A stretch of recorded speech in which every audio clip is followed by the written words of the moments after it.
Meus queridos irmãos, nós estamos seguindo aqui o livro do A.W. Pink. Chegamos hoje no capítulo 15. Antes de mais nada, eu quero orar. Depois eu vou ler o texto do Salmo 63:3. Aí eu vou fazer um apanhado daquilo que a gente já viu, né? Vamos orar. Senhor, muito obrigado, Deus, pela oportunidade que temos de abrir a Tua palavra para buscarmos entendê-la melhor. Sabemos que só pelo Teu Espírito isso pode acontecer e pedimos que Teu Espírito seja poderoso agora sobre nós, nos instruindo no Teu caminho para sermos moldados conforme a imagem de Cristo, que é aquilo para o que nós existimos. Graças Te damos por tudo, em nome de Jesus. Amém. O Salmo 63:3 diz assim: porque a tua benignidade é melhor do que a vida. Os meus lábios te louvarão. Hoje, irmãos, nós vamos falar sobre essa benignidade do Senhor. Vamos dar a definição de benignidade, ver qual é a aplicação dela na nossa vida. Mas antes, irmãos, eu queria só lembrar aos irmãos aquilo que nós já vimos, né?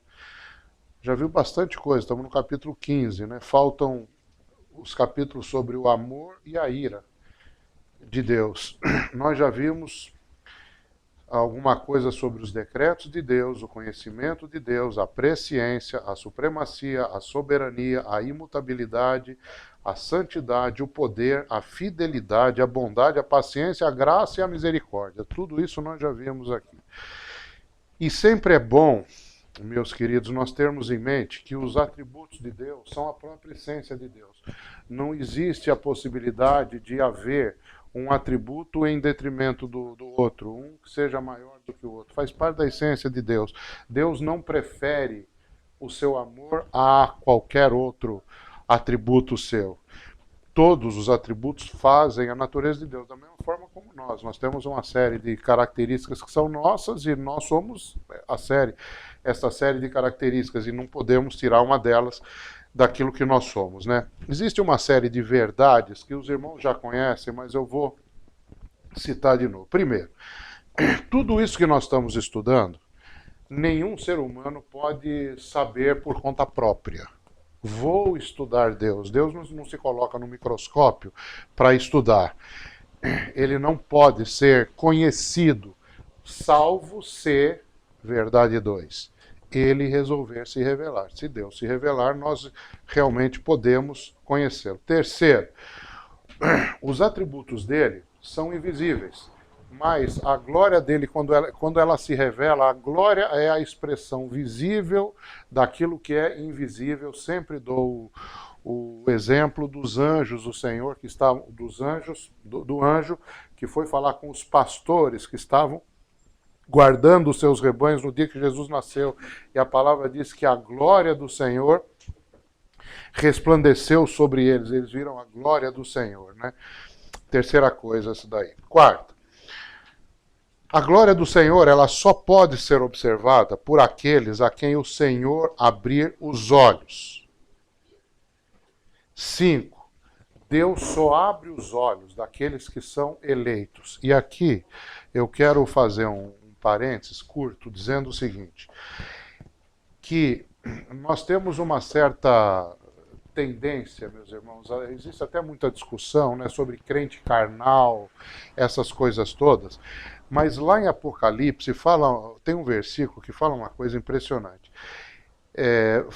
Apocalipse 17:14 já é aquela parte do Apocalipse que o Senhor já está destruindo todo o mal, a Babilônia e também o falso profeta, aquelas coisas, aquele quarteto do mal, segundo o Hernandes Dias Lopes, né? O dragão, a besta que sai da água, a besta que sai da terra e a Babilônia, né?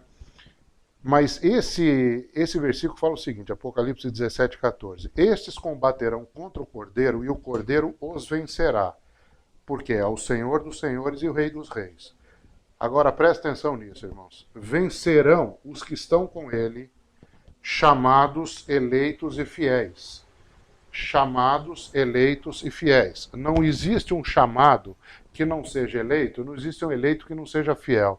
Nós precisamos entender, irmãos, que ninguém pode conhecer o Senhor por conta própria, mas se o Senhor se revelar, nós podemos conhecer. O Senhor se revela àqueles a quem Ele quer se revelar. E esses a quem Ele quer se revelar são pessoas dentro das quais Deus habita. Deus habita pessoas. Essas pessoas são dirigidas pelo Espírito Santo de Deus. Logo, aqueles que são do Senhor, eles são chamados, eles são eleitos e eles são fiéis. Todos os crentes são fiéis, irmãos. Todos os crentes, porque são dirigidos pelo Espírito Santo de Deus. São os únicos seres humanos na face da Terra que se preocupam em viver segundo um propósito. O propósito é a glória do Cordeiro. Se eles não viverem para isso, eles têm uma sensação de vazio terrível, porque eles foram feitos para isso. Não existe um crente, irmãos, que não esteja preocupado com a glória do Cordeiro, porque todo crente é movido pelo Espírito Santo de Deus. Bom, mais uma verdade, verdade número 6.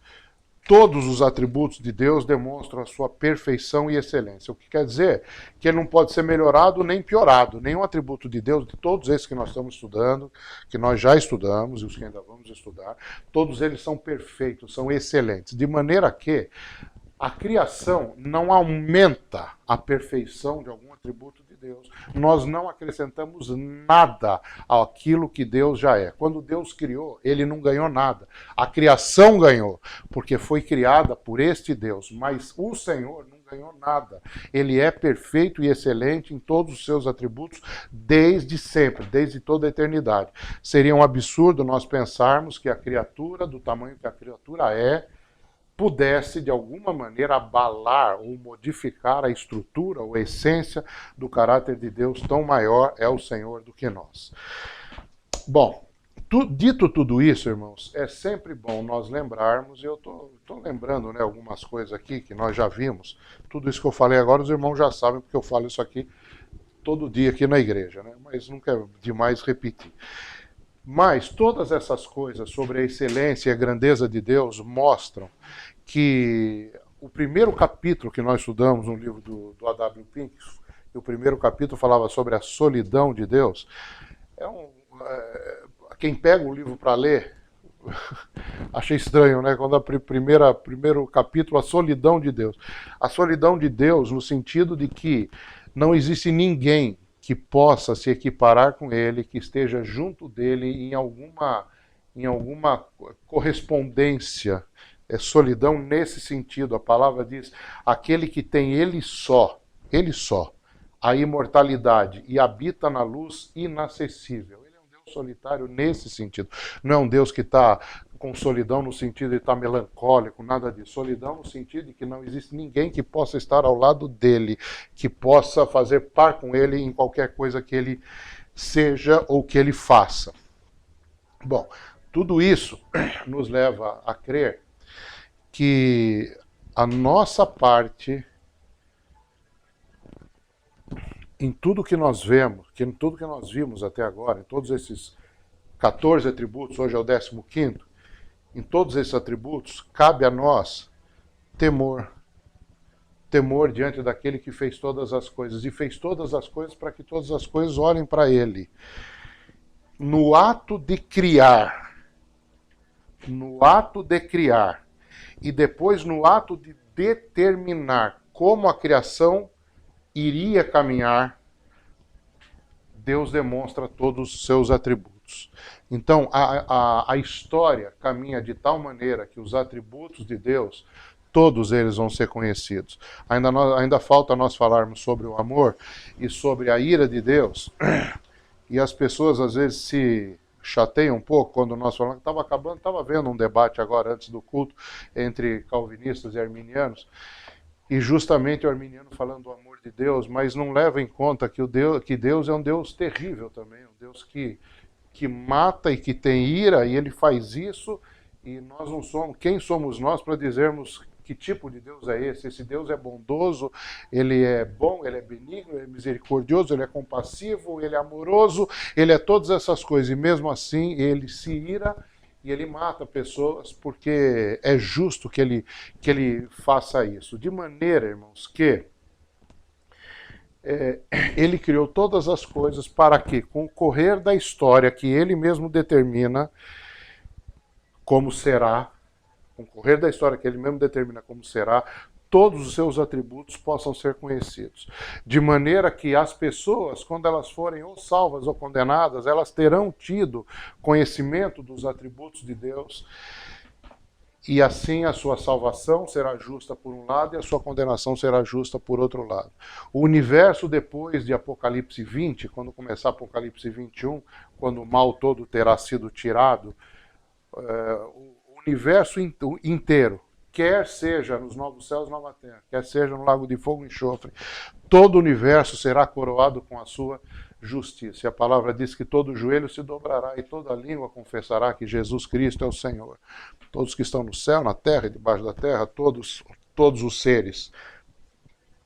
Bom, antes de começar propriamente dita a benignidade, eu fiz todo esse preâmbulo para dizer o seguinte, que como nós estamos conhecendo os atributos de Deus, já conhecemos 14, hoje é o 15º, repito, seria bom que ao longo dessas semanas todas, a quase 4 meses, que já houvesse alguma transformação na nossa vida. Porque o conhecimento de Deus deve provocar diferença na nossa vida. Nós devemos procurar imitar o Senhor em todas as coisas, aliás, vamos falar mais disso um pouco mais tarde. Devemos procurar imitar o Senhor de maneira que o conhecimento de Deus, quanto mais profundo, mais leva um servo do Senhor a ser transformado. E eu espero que os irmãos se sintam dessa maneira e estejam vivendo dessa maneira. Espero de todo o coração. Como nós poderíamos definir benignidade? E é uma delícia dizer essa definição, irmãos. Benignidade é o favor paternal de Deus para o seu povo. É a sua afeição terna para o seu povo. O seu favor paternal. Essa expressão me comoveu. É uma expressão maravilhosa.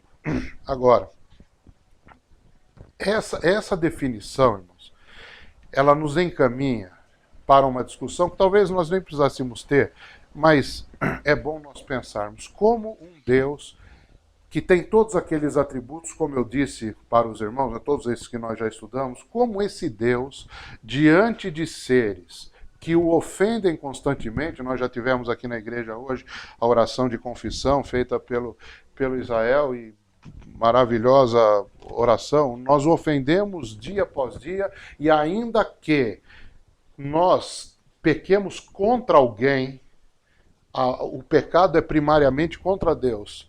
O pecado de Davi foi contra Batseba, foi contra o marido de Batseba, foi contra a família de Batseba, a família de Urias, né, que era o marido dela, foi contra o povo do Senhor, foi contra a nação sobre a qual ele era rei, e mesmo assim, quando ele ora no Salmo 51, verso 4, ele fala, contra ti somente eu pequei. Então, como pode um Deus do tamanho que é o nosso Deus e com os atributos que ele tem de santidade, de perfeição e de excelência, esse Deus olhar para nós e nos querer? A pequenez do ser humano diante da grandeza do Criador é tão clara na palavra, irmãos, que eu creio que todos nós tenhamos ideia disso, né? Mas Isaías 41:14, eu vou ler 2 versos aqui, talvez nem leia inteiro, mas palavras assim, não temas tu, verme de Jacó, povozinho de Israel. É uma terminologia, às vezes até um pouco, mas um verme, né? O profeta Isaías falou isso, não temas, verme de Jacó. E Daniel 4:35, que é um versículo que eu gosto muito, diz assim, todos os moradores da terra são reputados em nada. É isso que diz a palavra, irmãos. Então, este Deus, deste tamanho, ele inclina este favor paternal sobre um povo. Isso é inconcebível na nossa mente. E esse exercício da benignidade, irmãos, não começou depois de todas as coisas criadas. A Bíblia é claríssima em dizer sobre o plano da salvação do Senhor e sobre o amor que Deus tem por nós, que esse amor vem desde a eternidade. As coisas não foram resolvidas depois que Adão pecou, Deus tomou um susto. Como é que foi isso acontecer? Não estava no plano.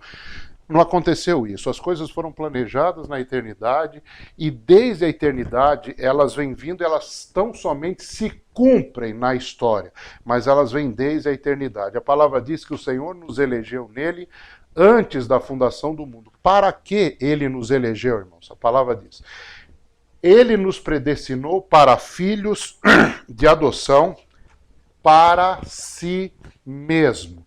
Deus quer ter filhos humanos. Ele tem um filho desde a eternidade, o Senhor Jesus Cristo, a segunda pessoa da Trindade. Esse filho é gerado eternamente. Esse Deus quer, além do filho que ele tem, ele quer que nós sejamos seus filhos. Mas para isso, para isso o Senhor teve que nos tirar da morte em que nós estávamos. Efésios 2:1 fala: "E vos vivificou, estando nós mortos em ofensas e pecados." De maneira que ele, irmãos, o Deus, Criador dos céus e da terra, que tem um Filho eterno, esse Deus nos quer como filhos. Nós estávamos no lamaçal do pecado. Ele nos deu vida quando nós estávamos no lamaçal do pecado. E ele nos atraiu para ele mesmo. A palavra diz: "Com amor eterno te amei, e por isso, com benignidade, eu te atraí." Mas, meus irmãos, não era ainda suficiente que esse Deus nos quisesse como filhos. Ele quis fazer uma aliança indestrutível conosco. E a aliança que Deus faz conosco, na Bíblia, ela é expressa em termos daquilo que existe de mais seguro em termos de aliança, que é o casamento. E a palavra diz, quer dizer, hoje em dia não é tão seguro assim, mas aos olhos de Deus é seguro sim. É a coisa mais segura que existe, é a aliança do casamento. E a palavra fala em Oséias 2:19, "E desposar-te-ei comigo para sempre. Desposar-te-ei comigo em justiça e em juízo e em benignidade e em misericórdia." Ele nos quis, ele tinha um filho, Filho eterno, segunda pessoa da Trindade, o Senhor Jesus, gerado eternamente. Ele nos quis por filhos, nós estávamos largados no lamaçal do pecado.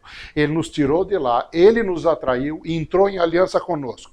E essa aliança é tão indestrutível que a palavra do Senhor diz assim, em Isaías 54:10, "As montanhas se desviarão e os outeiros tremerão, mas a minha benignidade não se desviará de ti, e o conserto da minha paz não mudará, diz o Senhor, que se compadece de ti." Agora, por que nós podemos ter essa segurança? Por que nós podemos considerar que essas coisas são reais, verdadeiras, e a aliança é indestrutível? Porque essa aliança, ela é feita com o Filho, que é o Senhor Jesus. Eu tenho dito isso tantas vezes nos estudos aqui, nas quintas-feiras, eu tenho falado muito isso, irmãos.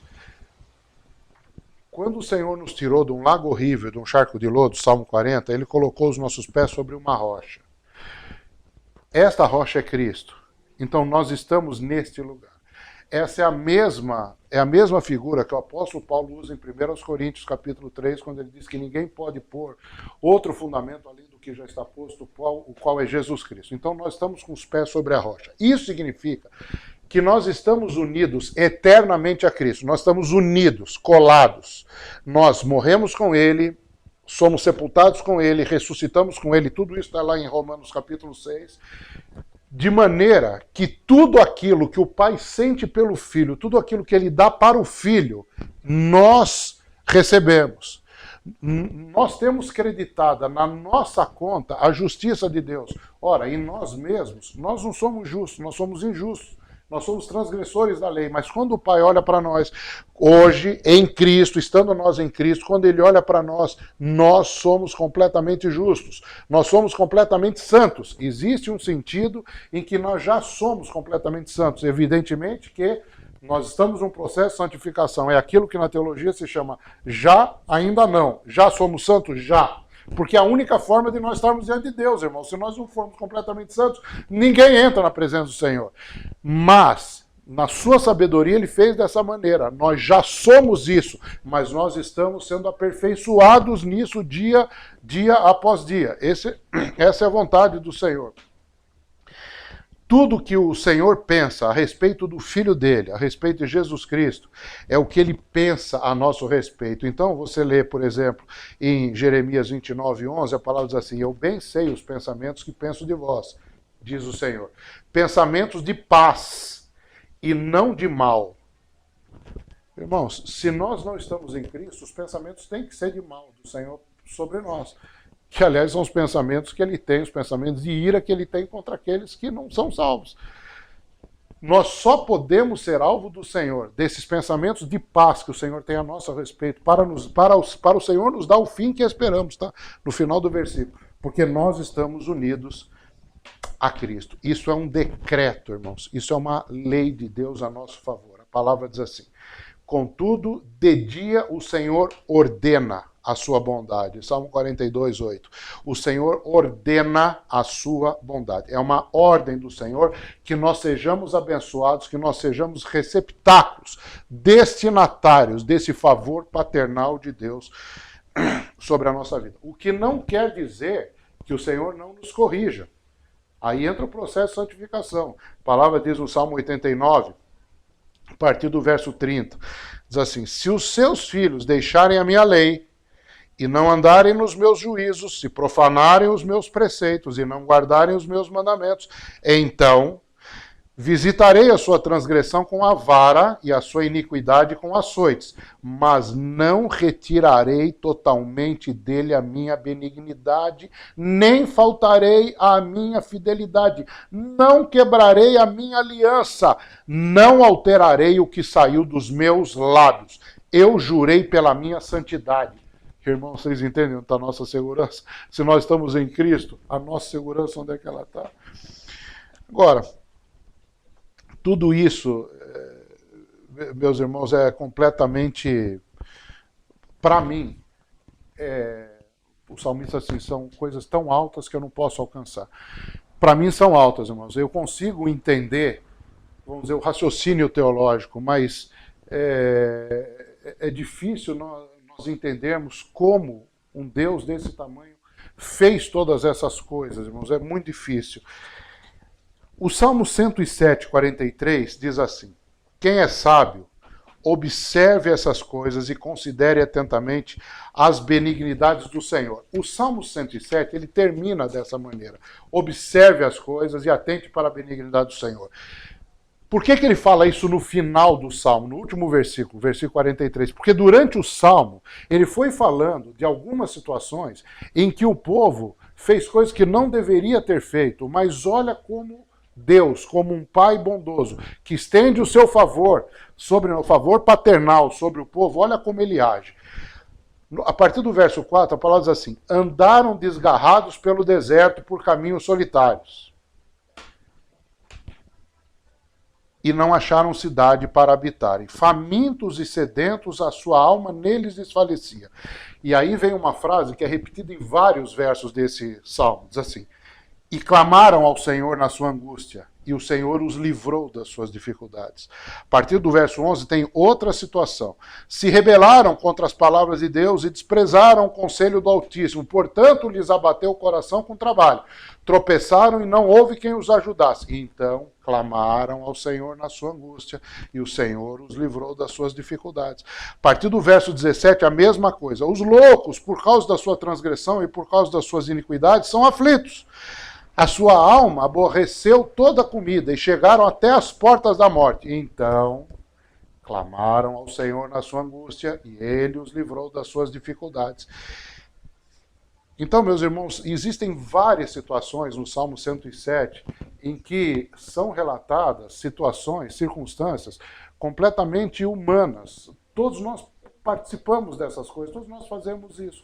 Mas como nós estamos em Cristo, irmãos, então o amor, o favor paternal do Senhor é derramado sobre a nossa vida. A palavra diz que o Senhor converte o deserto em lagos e a terra seca em nascentes. Como deveria ser, meus queridos irmãos, a resposta, a nossa resposta a esse favor paternal do Senhor? Primeira coisa, que é aquilo que o Espírito Santo de Deus está fazendo em nós, é nós tentarmos imitar o Senhor. Efésios 5 diz assim: sede, pois, imitadores de Deus como filhos amados e andai em amor, como também Cristo nos amou e se entregou a si mesmo por nós em oferta e sacrifício a Deus. Irmãos, quando eu li esse verso, me chocou. Ser imitadores de Deus. Eu acredito aqui que todos nós já passamos pela situação de termos sido ofendidos por alguém, como o Salmo 107 diz que nós ofendemos de várias maneiras, várias circunstâncias. Mas é bem possível que todos nós que estamos aqui tenhamos a experiência de não termos estendido sobre a pessoa que nos ofendeu este favor que o Senhor estende sobre nós. Eu digo por mim, muitas vezes eu não estendi esse favor sobre as pessoas que de alguma maneira me afligiam. E vocês sabem que quando eu li isso aqui me afligiu, irmãos? Colossenses 3,12 fala assim: revesti-vos, pois, como eleitos de Deus, santos e amados. Revesti-vos como eleitos que nós somos, de entranhas de misericórdia, de benignidade, humildade, mansidão, longanimidade, suportando-vos uns aos outros e perdoando-vos uns aos outros, se algum tiver queixa contra o outro. Assim como Cristo vos perdoou, assim fazei vós também. E sobre tudo isso, revesti-vos de amor, que é o vínculo da perfeição. Irmãos, suportando-vos uns aos outros em amor, esse suportar em amor não é no sentido, nossa, eu já estou suportando esse irmão já faz tempo. Não é nesse sentido, irmão. Suportando uns aos outros, quer dizer, quando o outro vai cair, você entra embaixo e segura para ele não cair, você suporta o peso dele. A palavra lá em 1 João 3,16 fala assim: ele deu a vida por nós e nós devemos dar a vida pelos irmãos. Então, suportar não quer dizer, oh, meu Deus do céu, já faz tempo que eu estou... Não é isso. Suportar é olhar a fraqueza do outro e entrar por baixo para suportá-lo como Cristo fez conosco. Penso que isso nos incomode a todos, né? Segundo,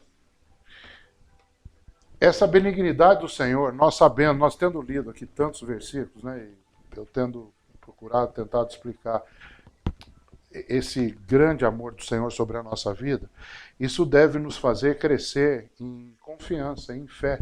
Nós podemos confiar num Deus que age sobre a nossa vida com tanto amor, com tanta bondade, com tanta benignidade e misericórdia, né? Terceiro, irmãos, essa benignidade, este amor, esse favor paternal derramado sobre nós, ele é um grande antídoto em tempos de angústia da alma. A palavra diz assim: sirva, pois, a tua benignidade para me consolar, segundo a palavra que deste ao teu servo. Sirva, pois, a tua benignidade para me consolar. Tem época, irmãos, que está difícil achar alguém que possa falar uma palavra para nós. Tem épocas que nosso coração não consegue ser consolado por nada e nem por ninguém, a não ser pelo Espírito Santo de Deus, que nos traz a luz e nos faz entender e traz à nossa memória esse grande favor paternal do Senhor sobre nós. Em quarto lugar, irmãos, e já para encerrar, nós sabemos que somos pecadores, irmãos. Acho que sabemos disso, né? Sabemos que somos pecadores. e que ofendemos o Senhor continuamente. Eu contei aqui a semana passada, não vou contar tudo de novo, mas aquele jovem que estava orando, Senhor, só me dá o que eu mereço, né? E o Paul Washer falou, pelo amor de Deus, para de orar, filho, se você recebeu o que você merece, você está lascado. Nós sabemos que somos pecadores. Como é bom nós sabermos que o A.W. Pink usa essa expressão no livro, que o mais manso, o mais terno dos atributos de Deus pode ser usado por Deus quando nós pecamos. Que consolo sabermos que nós podemos pedir, Senhor, eu sei que eu pequei, mas trata comigo segundo a tua benignidade, trata comigo segundo essa ternura de Pai que o Senhor tem. A palavra diz assim, tem misericórdia de mim, ó Deus, segundo a tua benignidade. Apaga as minhas transgressões segundo a multidão das tuas misericórdias. Nós pecamos todos os dias, irmãos. E a palavra no livro dos Salmos diz assim, que o Senhor não nos tem tratado segundo os nossos pecados. Ele tem derramado sobre nós esse favor paternal. Todos nós aqui temos filhos, né? E netos. E às vezes a criança faz alguma coisa, irmãos, mas nós podemos estender sobre ela o favor paternal. Dizer, filho, vem cá, vem cá. Às vezes a criança está chorando, está arrependida de alguma coisa. Merecia apanhar, né, irmão? Mas você pode chamá-la e dizer, vem aqui com o papai. Aí a criança sente que ela recebeu não o que ela merecia. Ela recebeu, da parte do seu pai, o amor que ela esperava. Ela não queria ter machucado o pai, assim como nós não queremos machucar o nosso Pai do céu, mas nós fazemos isso constantemente. Então, é-nos lícito orar dizendo, Senhor, eu sei que eu acabei de pecar, mas me pega no colo agora, me abençoa, não me trate segundo o que eu mereço, porque a benignidade de Deus, irmão, segundo A.W. Pink aqui, é o mais manso, o mais terno dos atributos de Deus. Esse favor paternal que Deus derrama sobre nós. Eu espero, sinceramente, irmãos, agora falta nós estudarmos sobre o amor e a ira de Deus. Eu espero, disse isso no começo e termino a pregação dizendo a mesma coisa. Espero, irmãos, que nós sejamos transformados ao longo desse caminho que nós já faz algum tempo estamos trilhando, de nós ouvirmos essas coisas todas sobre a justiça de Deus, como Deus é justo em tudo que faz, como Ele é santo, como Ele é bom, como Ele é misericordioso, como Ele é compassivo, como Ele é bondoso, como Ele é um Pai amável e amoroso sobre nós. E isso ir quebrando aos poucos o nosso coração, porque para nós sermos a imagem de Cristo, o Senhor Jesus aprendeu por aquilo que padeceu. Não é que ele era desobediente e foi aprendendo a obediência, a palavra diz, ele aprendeu a obediência por aquilo que padeceu. Não é que ele era desobediente e foi sendo obediente conforme foi vivendo a vida. O Senhor Jesus, ele nunca pecou. Mas a complexidade das situações de vida que o Pai colocou na vida de Jesus foram fazendo, aos poucos, o Senhor Jesus entender a obra que estava sobre a vida dele, e ele foi sendo aperfeiçoado nessa obra, até estar completamente aperfeiçoado, é o que está escrito lá no livro de Hebreus. Ele foi completamente aperfeiçoado. Então, o que o Senhor está fazendo conosco é nos aperfeiçoando. Nós temos todas as situações de vida pelas quais nós temos passado, e paralelamente ao aprendizado humano que as situações nos ensinam, né? São lições, a vida nos dá lições, mas nós também temos sido alimentados com o conhecimento da palavra do Senhor e dos atributos de Deus, para nós juntarmos essas duas situações, a nossa experiência pessoal de vida com aquilo que Deus tem feito na nossa vida, a nosso favor, por nós, em nosso benefício. Então seria ótimo, irmãos, que nós tivéssemos uma grande transformação de vida, sempre, né? Aproveitando esse tempo dos atributos de Deus, mas sempre, né?